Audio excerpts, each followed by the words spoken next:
জি বাংলায় গত ২৭শে মে থেকে শুরু হয়েছে একটি নতুন ধারাবাহিক কে প্রথম কাছে এসেছি। ধারাবাহিকের গল্প এক সিঙ্গেল মাদারের। সেই সেটেই পৌঁছে গিয়েছিল আমাদের ক্যামেরা। সেই গল্প নিয়েই কিছু কথা বললেন নায়ক নায়িকা। যদি কারোর মাথায় এরকম থেকে থাকে যে হয়তো আমার চিন্তাধারাটা ভুল, প্রাপ্য এটাই আমাদের কাছে, যদি দুজন মহিলা সারা পশ্চিমবাংলা থেকে নিজের বা দুজন পুরুষ সারা পশ্চিমবাংলা নিজের মানসিকতা বদলাতে পারেন বা চিন্তাধারাটাকে বদলাতে পারেন, আই ডোন্ট থিঙ্ক এর থেকে বড় অ্যাচিভমেন্ট আমাদের কাছে আর কিছু হতে পারে না। এক্স্যাক্টলি, গল্পটা তাদেরই জন্য। অনেকে হয়তো সিঙ্গেল মাদার, একদম আমি প্রত্যন্ত গ্রামের কথা বলছি, তারা হয়তো সিঙ্গেল মাদার বিষয়টা, যে সিঙ্গেল মাদার টার্মটাই জানে না, তো what is this, what is single mother. কিন্তু মানে এবার সেটা থেকে সিরিয়ালটা দেখবে এবং আশা করি মানে তাদের দেখা উচিত এবং একটু ভালো করে বোঝা উচিত। মানে এখানে কোনো হেরে রেড়ে তারে রেড়ে সে তাকে মারতে আসছে, খুন করতে যাচ্ছে, এইটা হয়তো তারা পাবে না। কিন্তু যেটা পাবে সেটাকে বুঝতে হবে, নিজের মধ্যে নিতে হবে যে কি মেসেজ দিতে চাইছে সোসাইটিকে, কি বলতে চাইছে, এবং আমার আশা করি যে বুঝবে মানুষ। এটা মানে চ্যালেঞ্জ, এটা অ্যাবসলিউটলি চ্যালেঞ্জ। আর আমরা মানে এইটুকুই আপনাদের বলতে চাই যে আপনারা খুব ওপেন মাইন্ড নিয়ে সিরিয়ালটা দেখবেন, কোনো জাজমেন্ট রাখবেন না, কোনো আগে থেকে কন্ডিশনিং রাখবেন না।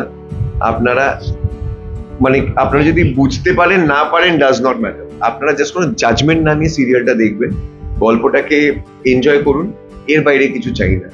মোমেন্ট আই থিঙ্ক ওরা বুঝতে এনজয় করতে শুরু করবে অটোমেটিক। দেখুন, একটা মেয়ের দুঃখ তো আরেকটা মেয়ে বোঝে, যতই বলো আমরা মেয়ের শত্রু, কিন্তু সেইখানে দাঁড়িয়ে একটা মেয়ে কিন্তু অপর মেয়ের কষ্টটা, দুঃখটা বোঝে।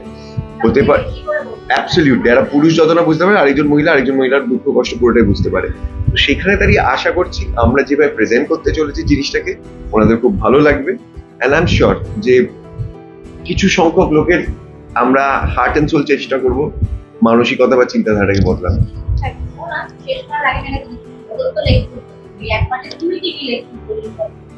আমি তো জানো আমি কাকে কি লেকফুল করবো।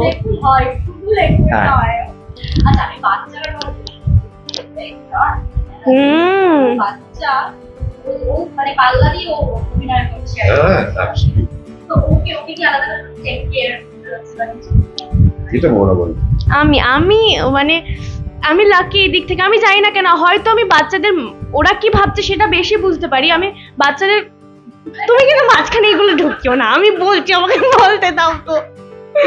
তো আমি ছোট থেকে না বাচ্চাদের বাচ্চাদের সাথে খুব ভালো বন্ডিং তৈরি হয়ে যায়। আমার আগে সিরিয়াল হয়ে তাই তুমি জিজ্ঞেস করতে যে কে বেশি ভালোবাসো, কিন্তু বলতো গৌরী দিদি, তো ওইটা না বেশ ভালো হয়। আর ও তো বড় ছিল, তো একদম পুচকে, ও এখন মায়ের কাছেও খায় না। আমি এক্ষুনি ওকে পেস্ট্রি খাইয়ে এসেছি যে মিমি তুমি খাইয়ে দাও। তো আর ইভেন মধুবনী আর মিহি, এই দুজনের সম্পর্ক সেম, পুরো বেস্ট ফ্রেন্ডশিপ, দুজনের সংসার সামলাচ্ছে। মধুবনী একা না, মিহিও রুটি বানিয়ে দেয় মা যখন অফিস যায় তখন। ইভেন আমার ক্ষেত্রে মোহন, আমি আজকে কোলে নিয়ে অনেক কটা ব্রেককার দিয়েছি। ও কনস্ট্যান্টলি বলছে যে মিমির কিন্তু হাতে লাগছে, আমি আর করবো না, মিমির কিন্তু হাত ব্যথা করছে, আমি করবো না। আমাকে প্যাক আপ দিয়ে দিয়েছো, মিমিকে কেন প্যাক আপ দিচ্ছ না? ওর মধ্যে ইনভলভ হয়েছে এবং আমার তাতে খুব সুবিধা হচ্ছে, কারণ মধুবনীকে যে ইনস্টিংক্টটা মিহির প্রতি দেখাতে হবে, তো ওটা আমার মধ্যে অটোমেটিক্যালি চলে আসছে। তো খুব কাছের হয়ে গেছে ও আমার।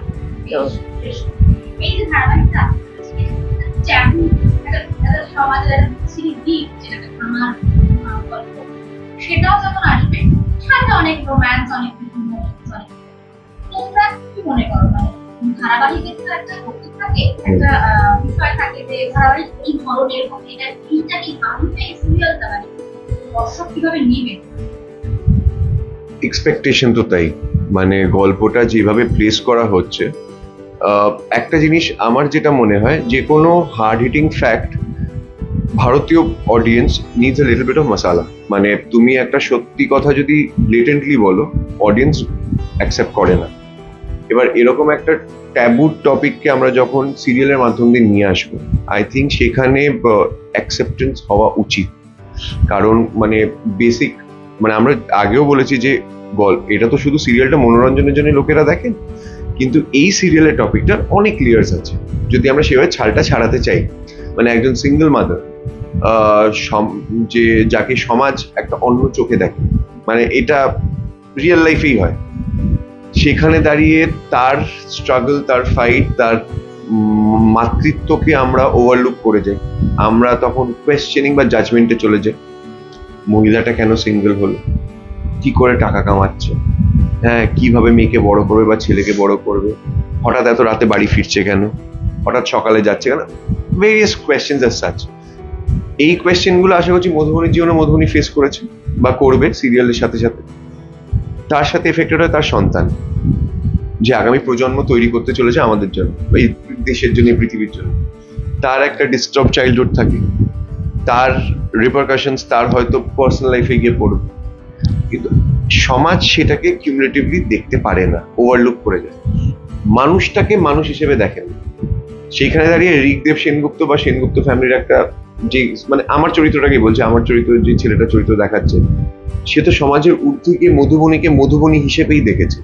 মধুবনী সিঙ্গেল মাদার, মধুবনী কোথায় কাজ করছে, মধুবনী রাত করে কেন বাড়ি ফিরছে, মধুবনী কার সাথে ফোনে, এই তো তিনি ঋগদেব মাথা ঘামাচ্ছেন। আমার একটা প্রশ্ন সায়ন এবং মোহনা ধারাবাহিক আমরা জেনারেলি জানি যে খুব মাস বিলং হয়, মানে মাসের জন্য ধরো গ্রামের লোকেরা, এবার তাদের কাছে এই যে বার্তাটা এটা পৌঁছানো খুব মারাত্মকভাবে উচিত, কিন্তু তোমাদের দুজনের কি কোনো সংখ্যা কাজ করে দেবে, কারণ ধারাবাহিক গ্রামের লোকেরা বেশি দেয়। তোমাদের কাছে আলাদা করে challenge. Definitely it's a challenge. আমরা চাইবো যাতে আমরা এটাকে ঠিকভাবে রাইট মেসেজটা অ্যাক্রস মিডিয়া প্লেস করতে পারি তাদের কাছে।